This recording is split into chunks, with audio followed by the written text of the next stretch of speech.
Do you ever feel as though you keep having the same problems in relationship after relationship? Well, in today's video, we're going to look at why you keep missing the same red flags in your relationships and what you can do about it. Now, before we get stuck into that, just a quick reminder to hit that subscribe button. That makes sure that you get all the best advice and support to build yourself a healthy relationship. Now, I seem to spend quite a lot of my time talking about red flags in relationships, and that's okay. It's important that we all understand why some things don't feel right in a relationship, and also what some of the things that we might see in a new partner actually mean for the long-term future of our relationships. But there's one thing that we rarely address head on. So let's be really, really clear about this one. Most of us actually do know most of the red flags in a relationship. We might not know exactly why it's so important or what it means, but we do know when something's just a little bit off. We can see exactly what's going on, but only when it's a close friend or someone we love getting into a relationship, even if there's a full ticker tape parade's worth of red flags. So why can't we see the red flags in our own relationships? Or do we see them and just carry on merrily skipping down that path anyway? And why does it seem to happen over and over and over? Why is it so difficult to learn to really pay attention to those big red flags and sometimes what feels like a glaring Saxon? There might be a lot of different things going on for you here. Now, I'm going to go through as many different reasons that you might be ignoring red flags in your relationship as I can. Some of these will probably resonate with you, while others really won't. And that's okay. Pay attention to the ones that give you a really strong, visceral, emotional reaction. That's usually a really good sign that there's something going on there that you'll need to pay attention to. So, reason one is that you don't have a clear model for what a healthy relationship looks like. You might miss some of the typical red flags because you don't have a strong model for what a great relationship looks like. Even when you hear people like me telling you that something is a red flag and you don't need to put up with it, you can't quite imagine how a relationship works without that, or even that there are people out there who don't do that. For example, if you're used to healthy relationships, it's probably pretty easy to see a guy lying about little details in his life as a red flag. It shows you that he doesn't value honesty, and you can see how that's going to snowball later on in your relationship. But if you've never seen a relationship that's based on honesty and mutual respect, it's easy to assume that lying about the little things is both normal and okay. Now, reason two is that you get carried away with what we call new relationship energy. Now, getting swept up in the infatuation of a new relationship is always going to make it difficult to notice red flags. Early on in the relationship, when you're full of all of this excitement and new relationship energy, and you're in the honeymoon period, you're really just not looking out for them. You might think that everyone is in the same boat here, and you're partly right about that. We can all miss some of the red flags when we're in a new relationship, but some people are more prone to falling in love quickly and hard, which in turn makes you more vulnerable to missing red flags. If you're prone to codependent relationships, or if you have a slightly obsessive approach to your relationships, your enthusiasm can blind you to those red flags. This is also true if you do something that therapists call splitting. Now, this is where you put people into either a good or a bad category, and you see them as that's just who they are. There's nothing bad about them. They are a good person. And if they're a bad person, there's nothing good about them because they are a bad person. This is also the case if you might put your partner on a pedestal or anything like that. So, reason three that you might miss some of the red flags in your relationship is that you just don't want to see the warning signs. Sometimes you don't see all of those red flags because you just really, really, really don't want them to be there. You fall into a state of denial because it's easier and more comfortable than having to confront the painful truth that you might need to walk away from a relationship that's currently giving you so much joy because you're probably going to be hurt in the future. Reason 4 that you might miss red flags is that you don't trust your own judgment. So, this reason for missing red flags comes down to a lack of confidence in yourself.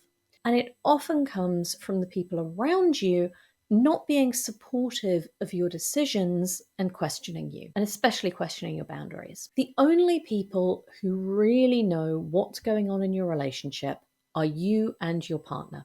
That's it, no one else. But that doesn't stop other people from thinking that they have all the answers and trying to convince you that they're right. When you state a boundary or talk about the way that your partner is showing red flags, other people in your life might try to convince you that it's not that bad, or, oh, he doesn't mean it, or something similar. Now, they mean well. They want you to be happy and they don't want you to end a relationship prematurely. They might also want to believe the best about people. The trouble is that this can lead you to overrule your own instincts and to doubt your own judgment. I know that's happened in my life, where my parents have tried to convince me to take an ex back, despite me seeing lots of red flags, and they were saying, oh, it's not that bad, you're overreacting.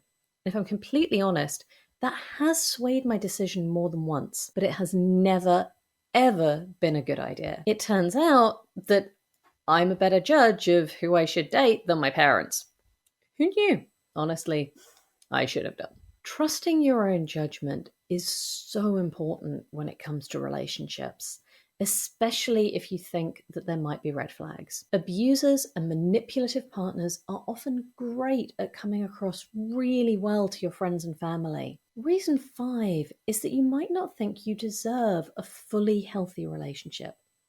So we talked earlier about how we might not know what a great relationship looks like.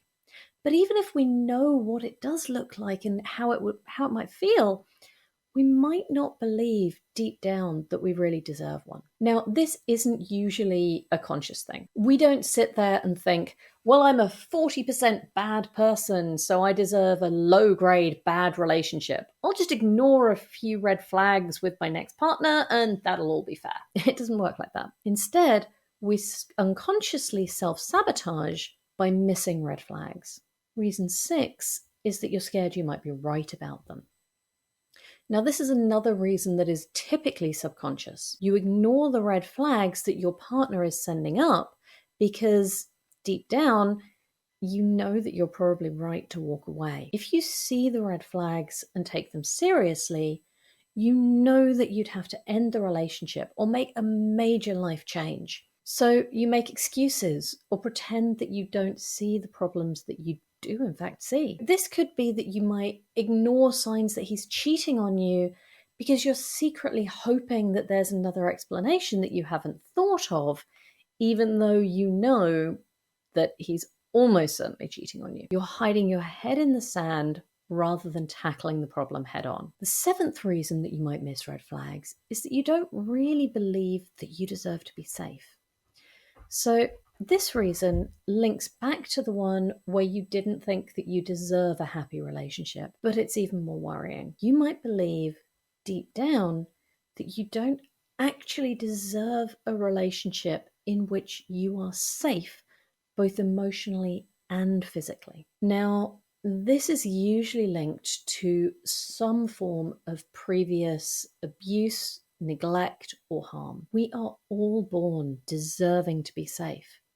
And for you to believe that you somehow don't qualify for that safety and care and respect is deeply worrying. If this reason is resonating with you, I'm really sorry. And please don't feel as though you're broken. Not feeling that you deserve safety is a normal reaction to awful experiences. It is important to look for support though, because learning to expect safety and respect in your relationships is really difficult. And until you do, it's going to be incredibly hard to both notice red flags and take them seriously. So reason 8 is going to sound a little bit odd, but you might have too much empathy, and that leads you to make excuses for them. Now, empathy is usually a great thing to have in a relationship. It allows you to understand where the other person is coming from and to interpret their behavior. You can put yourself in their shoes. It usually makes for much more harmonious, collaborative, loving relationships. It's a key part of being in love. It can, unfortunately, sometimes become a problem when there are red flags in your relationship. When you're trying to act with empathy, but your partner isn't acting in good faith, you can end up overlooking red flags or making excuses and explanations for them. The trouble is that you understand other people a little bit too well. When you see a red flag in your partner, you can see a whole host of possible explanations. For example, something stemming from their upbringing or circumstances in their life. For example, if your partner makes sexist jokes that make you uncomfortable, you might understand that their dad does the same thing and that this is a learned behavior that they've had since childhood. That's fine, but that doesn't stop it being a red flag. It's still a problem. It's important to understand that red flags will always come from somewhere. When you see a red flag in your relationship, you're not saying that your partner is the devil. You're just saying that you're unlikely to be able to have a healthy relationship with them at the moment. You can understand where the red flag came from without allowing that kind of behavior in your life. But it's not easy, especially if you're an open-hearted, loving person. So reason 9 is that you might want to avoid conflict. Pointing out red flags and drawing boundaries is essential for a healthy relationship, but that doesn't make it an effective strategy for an easy life in the short term. There will usually be at least some conflict and disagreement when you start spotting those red flags and talking about them. Now, if you're someone who hates conflict and struggles with arguments, this can be really, really difficult. It's often tempting to overlook the red flags or put up with something that you shouldn't in order to avoid the conflict right here and right now. Again, this makes a lot of sense. A red flag is a sign that there might be conflict in the future. Pointing it out now will mean conflict right now. So it's understandable that you'd put off dealing with the problems that you can see coming. It just doesn't help. Reason 10 is that you can't reconcile their current behavior with who they seem to be at first. So another factor that can mask the red flags in your relationship is when you can't reconcile their previous behavior and the way that they used to treat you with the way they are now, or what the red flags are telling you about their underlying thoughts and beliefs. Now, this is one of the reasons that love bombing is such an effective tactic for abusers. When someone treats you amazingly at the start of a relationship, it sets up this impression of who they are as a person. This might or might not be accurate, but if it isn't, it's really hard to balance your understanding of who you thought they were with who they really are. This leads you to do all kinds of mental gymnastics to find a way that both things can be true. You want to believe that they are still who they seem to be, so you need to find an innocent explanation for the red flags. You have a huge motivation to make excuses, which makes it difficult to accept that there's a genuine problem. Reason 11 is that you have faith that people can change. Again, believing that people can change is generally a great thing, but it can sometimes be used against you. You want to believe that people can change who they are and how they treat others. So you push yourself to ignore red flags because you're trying to give them a chance or be fair. Now, it is possible to believe that people can change and respond to red flags, but it's a delicate balancing act. More often, you'll fall too far on the side of believing in people and put yourself at risk because you want to give them that chance. If you fall into this trap, try to at least keep a mental note of the red flags you're setting to one side. You can be aware of the risk and choose to withhold final judgment. Reason 12 is that you don't want to overreact.